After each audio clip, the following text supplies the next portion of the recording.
Sejam todos bem-vindos ao canal da Electron Telecom. No vídeo de hoje vamos falar sobre amplificadores DRF, que é a continuação exatamente da série de vídeos que temos como objetivo da construção de um receptor FM super heterotípico. Se és novo nesse canal, por favor deixe seu like e se inscreva no canal para nos incentivar a fazer mais conteúdos relacionados a estes tópicos. Bom, vamos ao vídeo. Vamos começar aqui com a definição. O que é um amplificador DRF? Bom, nós sabemos que um amplificador é um dispositivo projetado para aumentar a potência de um sinal. Como nós podemos ver aqui a seguir, que é a parte onde nós falamos sobre a constituição. Eles, basicamente, para a sua constituição, nós temos que perceber que possuem muitas configurações, desde a forma de polarização e até mesmo os componentes que são usados, né? Então, neste caso, nós podemos dizer a constituição, os elementos básicos que não falham dentro de um amplificador. Que neste caso, nós estamos a dizer, primeiro nós temos que ter os transistores, temos que ter os resistores, temos que ter os capacitores, temos que ter os indutores e, acima de tudo, precisamos de uma fonte de alimentação para poder polarizar este nosso circuito. A seguir, nós vamos ver aqui que é o princípio de funcionamento. No princípio de funcionamento, nós sabemos, primeiro nós temos que, para nós termos o nosso amplificador funcionar na região que nós desejamos, nós temos que perceber que os amplificadores, existem vários tipos de amplificadores, mas os amplificadores DRF, esses amplificadores DRF são os amplificadores de classe C, normalmente. Esses amplificadores de classe C, esses têm uma forma de princípio de funcionamento diferente em relação aos outros tipos de amplificadores. Neste amplificador de classe C, o que acontece? O que acontece é que nós temos a zona de operação que normalmente, por exemplo, para o amplificador de classe A, a zona de operação, nós temos o ponto de operação, que é o ponto médio nesse caso. E a seguir nós vamos ver também que os amplificadores classe B, o ponto de operação é abaixo, ou melhor, próximo da região de corte. E também quando nós falamos de amplificadores de classe AB, os amplificadores de classe AB, eles funcionam exatamente na região de corte. Agora, nos amplificadores de classe C, nesses amplificadores de classe C, nós temos aqui o caso em que eles funcionam abaixo da zona abaixo da região de corte. Bom, aqui na operação nós percebemos que no modo de funcionamento, normalmente o amplificador de DRF, ele tem que ser capaz de pegar os sinais fracos, normalmente são sinais muito fracos, e nós temos que amplificar aqueles sinais. Como? Primeiro nós temos que polarizar o nosso circuito de modo que ele esteja polarizado, e depois, como trata-se de um circuito de amplificador DRF, claramente que nós teremos uma composição de um circuito ressonante. O circuito ressonante é um circuito que entra em ressonância a uma determinada frequência. Quer dizer, neste caso nós teremos diferentes tipos de circuitos de ressonância, que pode ser ressonância em série ou ressonância em paralelo. Bom, e o elemento que vai garantir com que nós possamos ter esta funcionalidade, que diferente que em relação aos outros tipos de amplificadores, é a parte exatamente da ressonância, onde nós temos exatamente o circuito que vai entrar em ressonância a uma determinada frequência. Uma das coisas que é essencial a ser observado é a capacidade e a seletividade desse tipo de amplificador. Normalmente os amplificadores DRF, eles devem ser mais seletivos. Por quê? Devem ser seletivos por essas razões que nós estamos a dizer, que eles devem entrar em ressonância a uma determinada faixa. E tendo um bom fator de qualidade, né, para o nosso circuito de ressonância, nós podemos ter uma faixa estreita que vai poder entrar em ressonância e vai evitar com que nós possamos ter que sintonizar a uma largura de banda maior. Se nós tivermos um bom circuito de ressonância que vai ser colocado basicamente no coletor, defendendo com a configuração do tipo de amplificador DRF, nós já vamos ter se nós tivermos um bom ganho e um bom fator de qualidade, vamos ter uma boa faixa Isso significa o quê? Significa que o nosso amplificador ele vai facilmente selecionar a faixa de frequência desejada. Isso vai depender muito mais, como eu estou a repisar várias vezes, do fator de qualidade. Os transistores usados são transistores específicos que conseguem operar a altas frequências. Nós sabemos que, por exemplo, para amplificadores de RF, devem ser amplificadores que devem responder a uma faixa de frequência que, por exemplo, pode começar a 100 kHz até por volta a 1 GHz. Aí nós temos que ter os transistores devem ser capazes de responder a determinadas faixas de frequências. Por exemplo, para a faixa de frequência de RF, nós temos que ter componentes que possam responder positivamente, né, sem sofrer muito, sem criar muita distorção do sinal, e dentro de uma faixa de frequência a partir dos 88 até 108 MHz. Isso vai depender também com os componentes que são usados. Basicamente, esse tipo de circuitos, os componentes é que são determinantes. Os componentes eles devem ser precisos, muito bem dimensionados, porque uma pequena falha, por exemplo, no circuito de ressonância, acaba causando um erro drástico, porque se nós falhamos na projeção desses componentes, praticamente o circuito vai entrar em ressonância, mas teremos aquele fator de instabilidade quando ele entra em ressonância. Ele vai entrar em ressonância, mas ele facilmente vai sair da faixa de ressonância, porque o circuito também estamos a perceber que ele não é estável. Quanto a isso de estabilidade, nós também podemos perceber que existem configurações que são um tipo de polarizações que são usadas para podermos garantir estabilidade. E nós sabemos que existem várias formas de polarizarmos um amplificador. E aí nós temos o tipo de polarização que praticamente garante uma maior estabilidade, que é a polarização por divisor de tensão. Porém, nós temos também casos em que nós podemos olhar, já que trata-se de um amplificador classe C, esses são comumente usados para aplicações de amplificadores de potência de radiofrequência. Esses têm uma eficiência, por exemplo, estou a dizer amplificador de classe C, 70 a 90%. Em relação ao amplificador classe B, tem uma eficiência de 40 a 70%, e também em relação à classe AB tem uma eficiência de 20 a 40%, e também, por fim, em relação à eficiência da classe A, que é de 5 a 20%. Aqui, nos amplificadores classe C, quanto ao ângulo de condução, o ângulo de condução, nós temos aqui, eles conduzem a 180 graus. Aqui nessa imagem nós temos aqui, podemos perceber, temos aqui um sinal fraco. Um sinal fraco que vai passar por repetidor. O repetidor, o que vai fazer? Vai pegar o sinal, vai amplificar o sinal e depois vai mandar o sinal. Bom, estamos a falar da área das telecomunicações e percebemos que aqui nós temos várias formas de transmitir o sinal.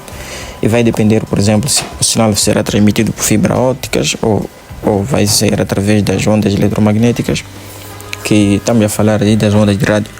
Se tratar-se de ondas de rádio, mesmo for o caso das fibras ópticas, nós temos que amplificar o sinal, mas temos que garantir com que nós não possamos injetar ruído nessa amplificação, porque sinais fracos, eles facilmente nós podemos amplificar juntamente com ruído. Isso exige com que o amplificador de RF que seja dimensionado, ele tenha uma grande rejeição a ruído. Isso garante-se muito mais também com um tipo de amplificador de baixo ruído.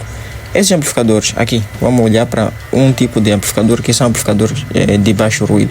Esses amplificadores de baixo ruído são aqueles amplificadores que eles amplificam sinais abaixo ou iguais a 10 mV, por exemplo.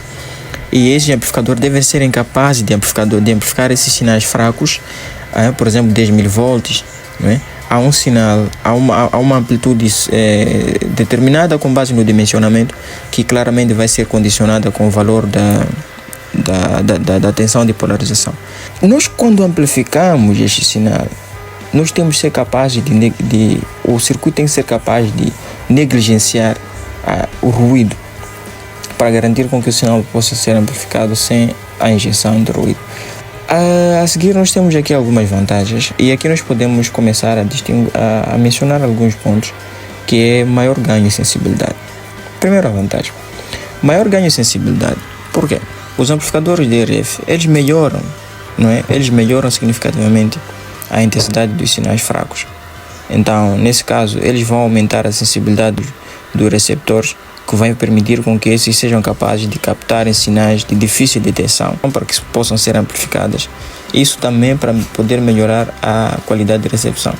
Essa é uma das vantagens, que é maior ganho e sensibilidade. Aqui no maior seletividade, claramente que esses circuitos, não estamos a falar que eles possuem um componente que são inclusos dentro da projeção desse tipo de circuitos. Nós temos os circuitos ressonantes. Então, esses circuitos ressonantes, eles devem garantir com que a seletividade tem que ser muito melhor. Isso também é definido com base nos parâmetros que nós vamos usar para construirmos o nosso circuito ressonante.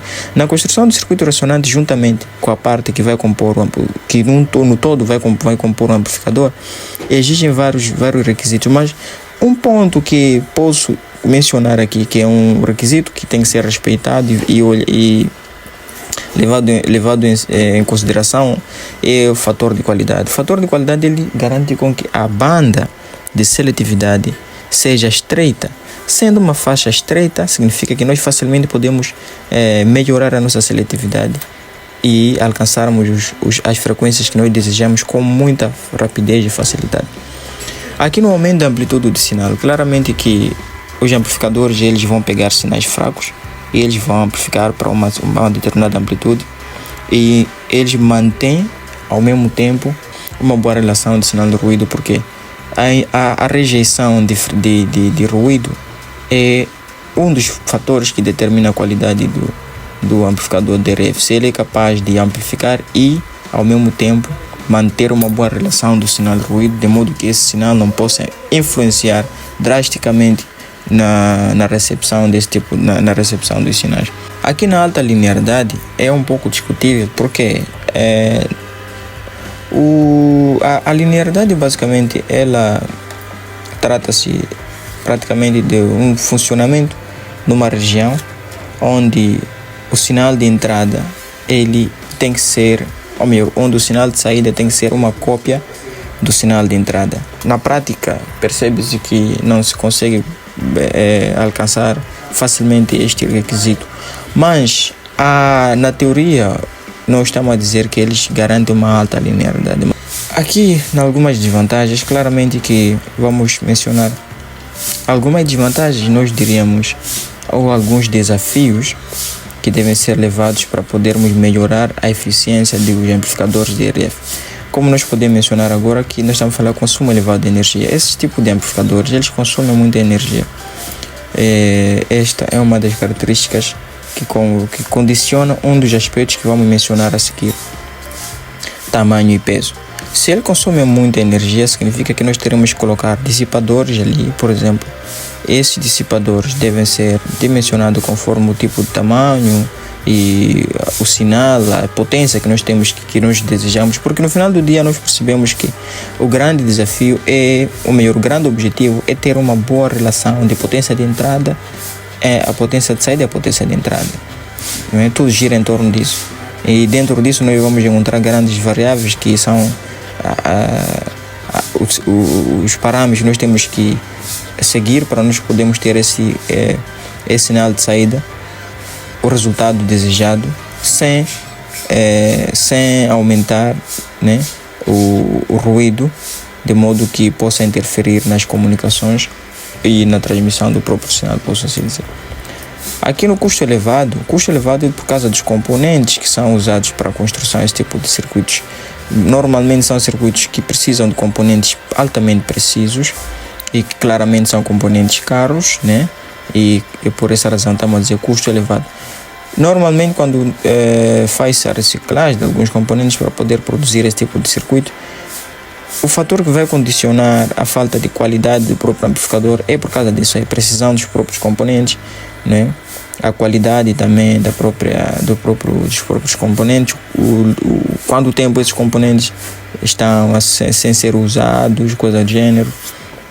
ou se são também específicos para serem usados para esse tipo de para altas frequências ou não. E isso acaba gerando, se nós formos já fazer uma comparação entre compra de material para podermos adquirir essa alta eficiência com base nos requisitos, nós percebemos que eles saem bem mais caros em relação a outro tipo de amplificadores. Então esse amplificador de RF, o custo é muito elevado. Aqui nas distorções e interferências é o que acontece com os amplificadores. Normalmente os amplificadores trabalham com altas frequências e para tal, na construção desse tipo de amplificador, nós temos que garantir com que o protótipo, como nós podemos observar na figura à esquerda,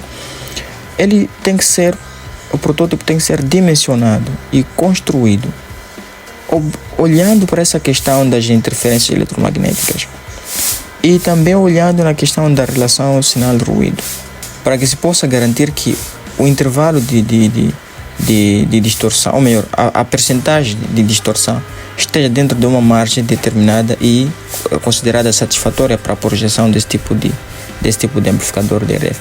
E também quanto às interferências, tem que ter um bom protótipo, porque se haver essa questão de interferência, nós teremos, por exemplo, nós estamos a perceber que queremos ter uma faixa de ressonância, temos uma faixa de ressonância, mas não conseguimos obter aquele resultado.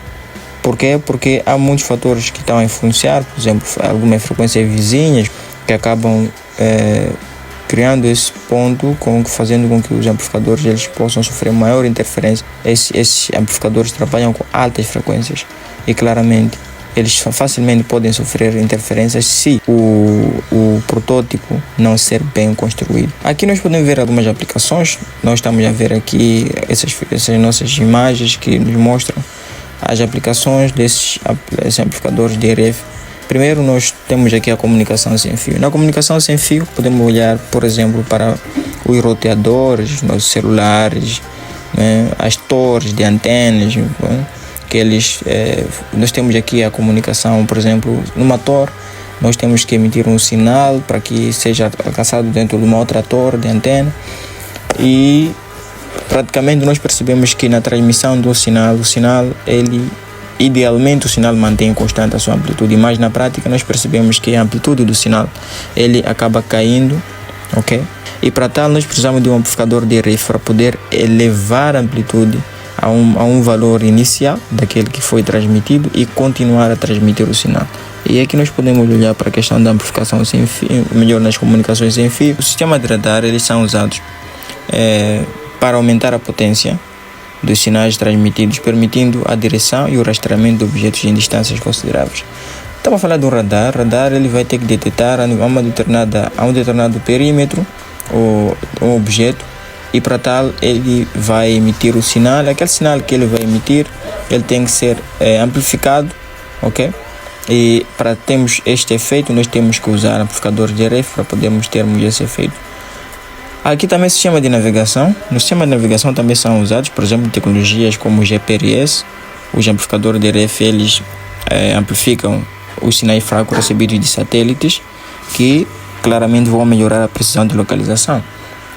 Isso nós verificamos com os nossos celulares, quando nós tentamos usar o Google Maps, coisa do gênero, e praticamente nós temos essa aplicação no sistema de navegação. Aqui temos outra aplicação que é transmissores de receptor de televisão e rádio. Como nós vamos perceber a seguir, aqui temos aqui a figura à esquerda, temos aqui uma antena.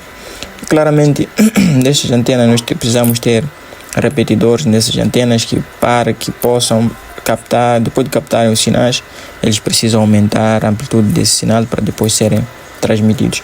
À direita nós temos já uma imagem que corresponde a um repetidor, a forma de um repetidor, e esse repetidor ele possui amplificadores de RF embutidos dentro dele para que possam amplificar os sinais que eles captam. Aqui nós temos nas aplicações, nós estamos a olhar para um transmissor. Um transmissor nós temos a aplicação direta do amplificador de RF, como nós podemos ver no nosso bloco de funcionamento. Temos primeiro a entrada do sinal, que será o sinal que nós vamos ter que transmitir, e temos aqui a onda portadora que nós teremos que modular esta frequência, mas vai depender do tipo de modulação, depende se será modulação por frequência ou por amplitude. Mas olhando para a modulação por frequência, nós vamos ter este amplificador de RF que vai estar aí para poder fazer esta amplificação desse sinal a uma determinada potência, porque nós sabemos que na transmissão esses sinais eles acabam perdendo a sua amplitude, como podemos dizer, o ganho acaba reduzindo conforme a distância, e para tal nós temos que elevar esse sinal a uma determinada potência que para nós podemos atingir uma determinada região quando nós temos a transmitir esse sinal, e esse passa a partir do amplificador de RF e depois passa para alguns filtros, e por fim nós temos aí a nossa antena para nós podermos transmitir o nosso sinal conforme os requisitos dados que nós desejamos do nosso projeto. Aqui no receptor, visto que nós transmitimos o sinal, nós temos que ter um receptor. Por exemplo, há uma estação de transmissão de rádio FM, por exemplo, e nosso celular, nossa rádio, nós precisamos captar aqueles sinais. Então nós temos, por exemplo, o receptor. Esse receptor primeiro ele vai captar, né, vai filtrar e vamos amplificar. É aqui onde entra os amplificadores. Por quê? Nós estamos a dizer que os amplificadores eles devem ser altamente seletivos, devem ter maior ganho em seletividade, como nós dissemos anteriormente. Aqui vai captar sinais bastante fracos e ele tem que ser capaz de captar esses sinais e amplificar. Bom, amplificar mantendo uma boa relação do sinal de ruído. Ele amplifica o sinal e depois passa para as etapas posteriores. Bom, este foi o vídeo de hoje, que foi um vídeo, basicamente estamos a cobrir a parte teórica, sem observar alguns circuitos e aspectos técnicos para a questão de como construir, quais são os requisitos e tudo mais. Mas agora só estamos a olhar a questão teórica de como é que funciona, o que é, e a posterior vamos produzir mais vídeos. Então, se gostou do vídeo, chegou até aqui no final, peço o seu like, deixa seu like, se inscreva no canal se és novo, incentive para que esse projeto possa crescer. Até o próximo vídeo.